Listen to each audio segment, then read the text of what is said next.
Well, good morning. So welcome to the challenge of the week. I think it's number 233. New announcement and the winner of last week's challenge. And also, just before I jump into this, I want to say that I got the winner from the panel this morning. Well, last night, really. And they were like, the email went something like, this was insanely difficult and blah, blah, blah. And I thought, welcome to my world, right? It's hard to pick a winner of these challenges because they get better and better. So I think they did a good job. But I want to jump into a few of these profiles and who I liked, but also just to kind of kick the bobo, as they used to say. So stick around.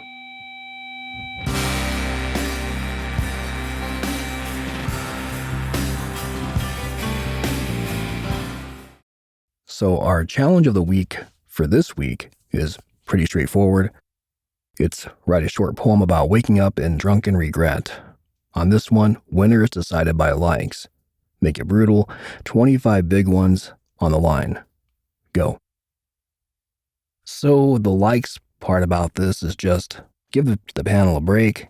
And also just, I personally trust our writers. It's $25, right? It's not a big deal, but I like the idea of having the actual talent pick the first place on this one. We'll see how it goes. This is going to be probably one of my favorites to read, and regardless of who wins, I'm going to read my favorite one out of them. But I think this is going to be just fine. So on to the one from last week. So, at the risk of sounding redundant, I liked them all, but I always do. I love to read these talents. They're just, what can I say? So off the top, Lordymama. I just love this piece. What can I say? I'm going to link this, of course, in the description, so read them all. Emerald Green, I featured this as a user feature, a writer feature already. I'm surprised I thought this would win. It'd be a double thing, but the more I read these, the more I realized that just have to throw a rock in the air, whichever one it lands on could be the winner. And Huckleberry Who's Dream On. This is a really cool twist on this challenge because he made his own King of Rock and Roll, and I like the way he interpolated lyrics and into the story. And I read this twice. It was this is really good. Yeah, I'm gonna link all this into the profile description here on the channel, but this is a really well done piece. Air Joe 1122, another good one. Angela Hope, this is a really cool entry. And we had 3 new ones this morning that were last night, I think, or this morning maybe, but they were really good at the end of this challenge. This is a really cool intro, and the way this writer weaved down through this is really cool. Large. Love us some Large. D-Test John, this one, yeah, it's good too.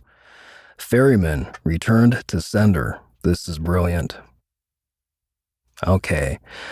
Mavia, again, one of my favorites on the site. This is a really strong, interestingly structured piece in this challenge. This to me was beautiful. Is beautiful. And I don't know. Again, how do you pick one? You don't. Well, they did. I don't. And Shallow Gene Pool. This is another strong entry. They're all, yeah. So, The Face of Death. And some nice short ones in here. They were Beatrice Gomes. And there were some new writers down here. I love this one too. This is Cool by 7v7. Sharonda Briggs. This is a really nicely written, I guess, 2 paragraphs. And, she doesn't get enough attention here on the channel. She's a strong talent. I need to feature her soon. Note to self. So, yeah.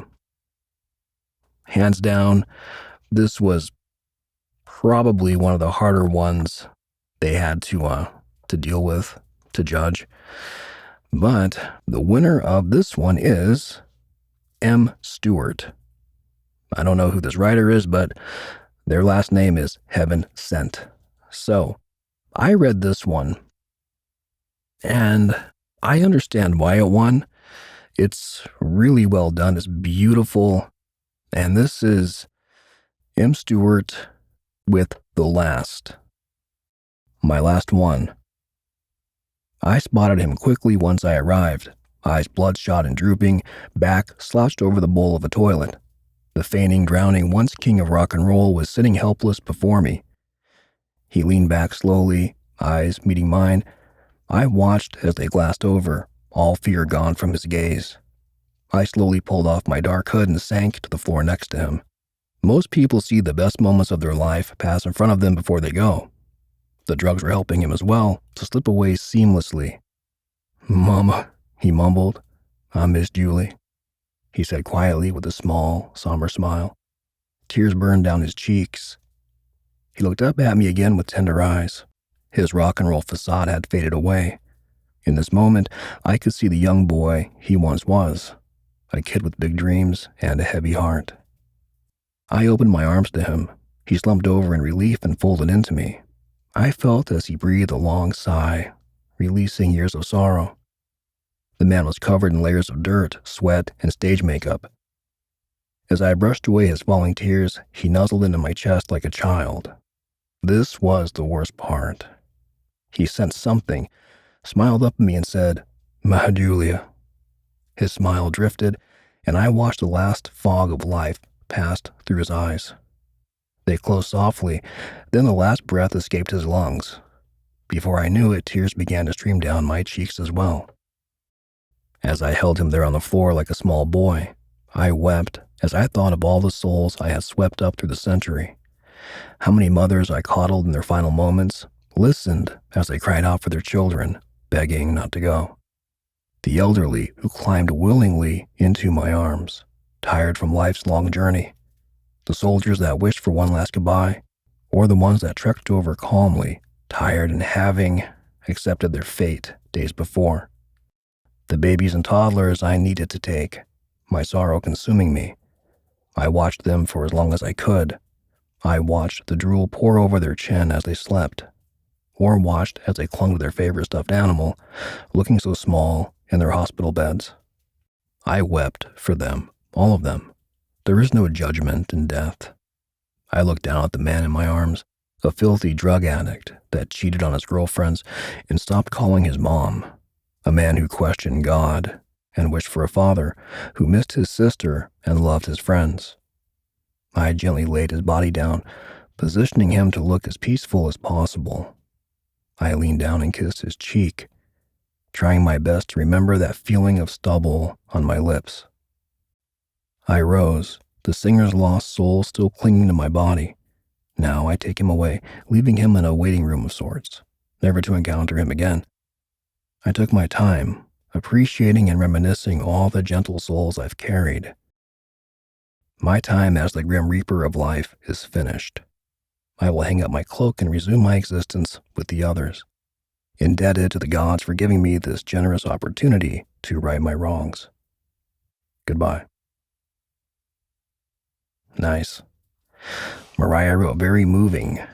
Yeah, it is. So I like this one because a lot of these entries, and I see why it won.